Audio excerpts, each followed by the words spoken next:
matin, c'est Pâques et c'est la fête de ma mère et j'en profite pour faire une casserole déjeuner et je la fais sans recette.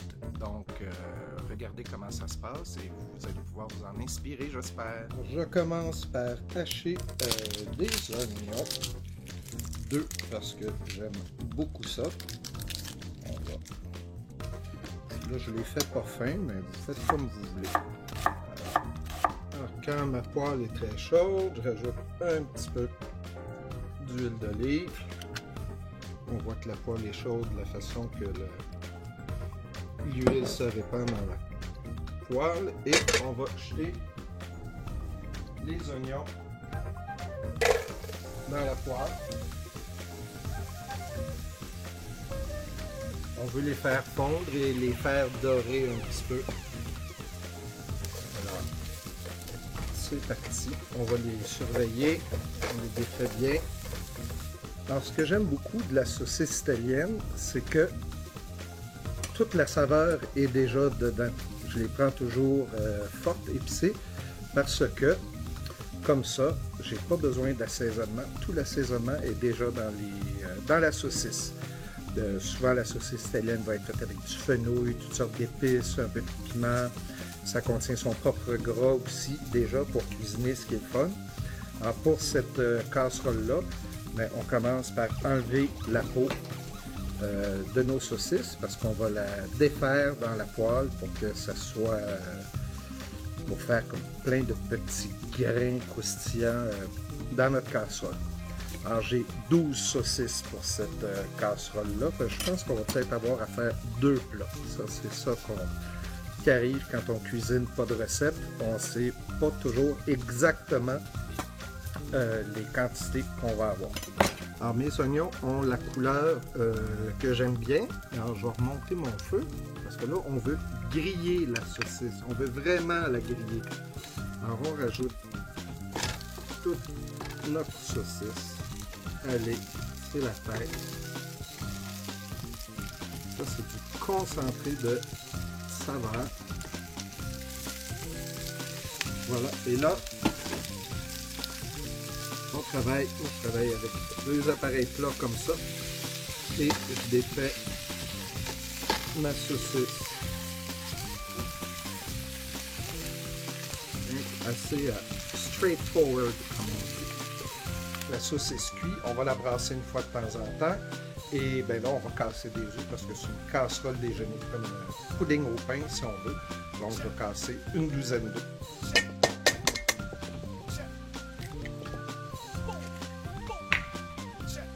Là, paraîtrait-il que quand on casse plusieurs œufs comme ça, on devrait les casser dans un petit plat à côté. Comme ça, si on tombe sur un œuf qui n'est pas bon, on ne l'a pas mélangé sur nos autres œufs. Mais comme on est en train d'improviser au fur et à mesure, je ne le fais pas.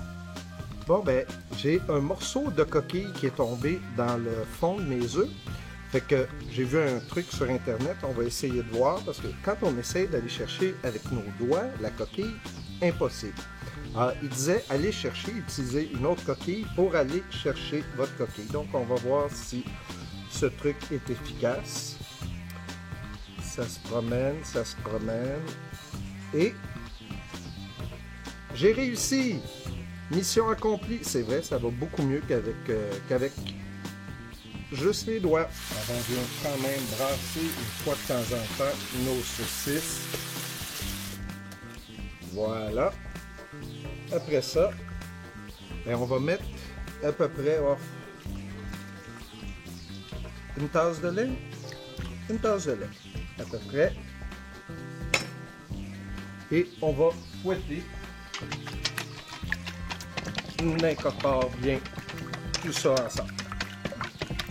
Là, j'ai choisi comme une ciabatta parce que j'aime ça, ça a une belle texture, mais de toute façon, ça va absorber tout le mélange d'œufs et de lait qu'on vient de faire. Fait qu'on va faire des cubes avec ce pain-là. Je veux... Oh, qui est beau ce pain-là. Le genre de cube que je veux, c'est ce genre de grosseur-là à peu près. Hein?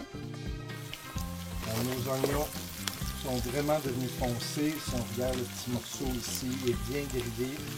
On a plein de beaux gras qui est sorti de la saucisse. On ne le jette pas. Surtout pas, c'est interdit. C'est ce qui va donner beaucoup de saveur à notre plat. Et là, ce qu'on va faire, c'est qu'on va prendre notre mélange d'œufs et on va le rajouter à notre pain. Alors voilà. C'est comme du pain doré un petit peu. On s'assure de tout prendre. Et là, on va bien mélanger. On veut que tout le pain soit bien humecté. On veut qu'ils boivent vraiment toute cette costarde-là. Là, vous avez remarqué, j'ai pas mis de sel, j'ai pas mis de poivre, c'est voulu. C'est la saucisse qui s'occupe de tout ça. Donc, il va s'occuper complètement d'assaisonner ce mélange-là. On pourra saler là, à la table si on trouve que c'est pas suffisant, mais généralement, quand on achète un produit préparé comme ça, il y a déjà pas mal de sel. Alors donc, on s'arrange là vraiment pour que tout notre pain soit bien imbibé. Ça va attendre jusqu'à demain avant la cuisson. Ça. Donc, on est certain que la costarde va bien pénétrer jusqu'au fond. Ça, c'est un des problèmes, une des affaires que j'aime pas souvent avec le pain doré, c'est que les gens ne laissent pas le pain tremper assez longtemps. L'intérieur du pain n'est pas supposé être sec. Il faut que la costarde rentre vraiment jusqu'au milieu et remplisse le pain. Là, on a du vrai pain doré. Donc, c'est le même principe pour le pudding au pain. J'ai été paresseux, alors j'ai acheté un sachet de fromage cheddar déjà râpé, cheddar fort, parce qu'on veut que ça ait beaucoup de goût. On va en mélanger tout de suite la moitié dans notre mélange, pour qu'il y ait du fromage bien dispersé partout. Et l'autre moitié du sac, ben, on va le mettre sur le pudding pendant qu'il va cuire. Alors encore une fois, ça c'est de l'assaisonnement. Alors c'est le temps de passer aux choses sérieuses. On va mettre notre saucisse dans le mélanger avec le pain. Regardez-moi ça comme ça a l'air fou. Alors, on va chercher tous les petits oignons qui peuvent rester. Et là, encore une fois, on mélange pour que tout soit bien marié. Donc, après avoir bien mélangé ça, on va tout simplement couvrir d'un papier, saran, et on va mettre ça au frigidaire. Donc, ben, pour la suite de la recette, on va se voir demain matin. Alors, comme vous pouvez voir, on est le lendemain matin et j'ai ma tête j'ai pas pris ma douche encore. Mais il faut avancer parce que la visite s'en vient. Donc, avant la douche, là, j'ai parti mon four à 350 et j'ai bien beurré mon moule et on va mettre notre préparation qui, comme vous allez le voir, a bien bu toute la costarde. Donc, on verse dans le moule. En fait, on dump parce que là, c'est vraiment pris dans un pain. Alors, il va falloir qu'on travaille la chose un petit peu. J'aurais dû le sortir plus tôt. Mais bon.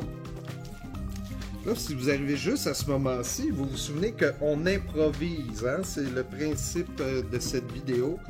C'est une recette improvisée, sans recette. Alors, je peux vous dire que ma petite crainte en ce moment, c'est que j'ai pas eu assez de liquide. Mais je peux me tromper.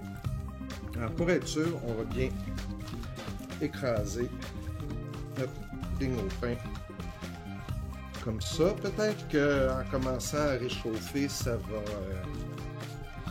se détendre un peu dans la chose. Et je vous ai dit qu'on avait gardé du fromage. On va mettre du souris dessus.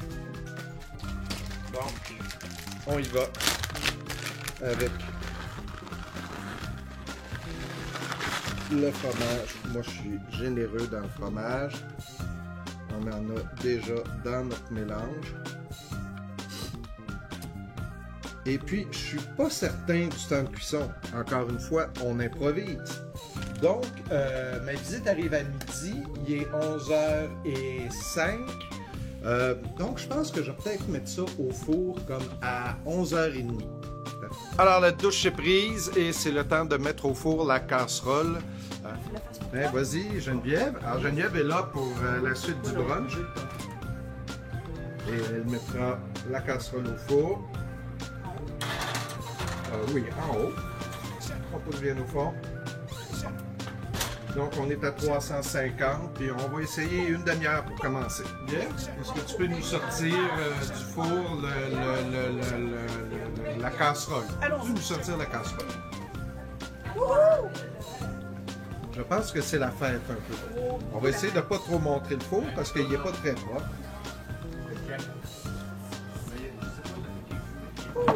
On va attendre quelques minutes avant de le servir. C'est très chaud. Alors voici l'œuvre finie. Et maintenant, ben, on va revenir quand ça va être le temps d'y goûter. Alors le repas est prêt. Tu peux parler, c'est correct? C'est le repas de Pâques et de fête de ma maman et de ma marraine. C'est la casserole qu'on a préparée. Je vous rappelle, ça a été fait sans recette. Improvisé au fur et à mesure. Un pain perdu à la saucisse italienne. Un pain perdu à la saucisse italienne. Alors, on va voir ce que c'est. Oui. On va voir ce que ça a donné. Ça abîme beaucoup la casserole. Ben, oui, ça abîme la casserole, mais qu'est-ce que tu veux? Faut aller. Comme vous voyez, il y a beaucoup de capitaines dans cette équipe. Est-ce qu'on avait mis du beurre dans le Nous avions beurré. Alors voilà. On va monter la petite assiette. Ça, c'est une assiette pour quelqu'un qui a faim. Pas pour maman. Pour moi, mettons. Au petit Sylvain, hein? Tu commences pas tout de suite parce que tu manges. Ah voilà, l'assiette du repas de Pâques. Et quand on va avoir commencé à manger, on ira demander au monde ce qu'il y a. C'est toi qui vas goûter pour la caméra. La première, il va falloir qu'il passe le premier commentaire. Mais prends un bon morceau, là. Tu as juste pris un morceau de saucisse, prends une vraie bouchée. On veut savoir si l'improvisation libre Ça a marché cette fois-ci. a fonctionné.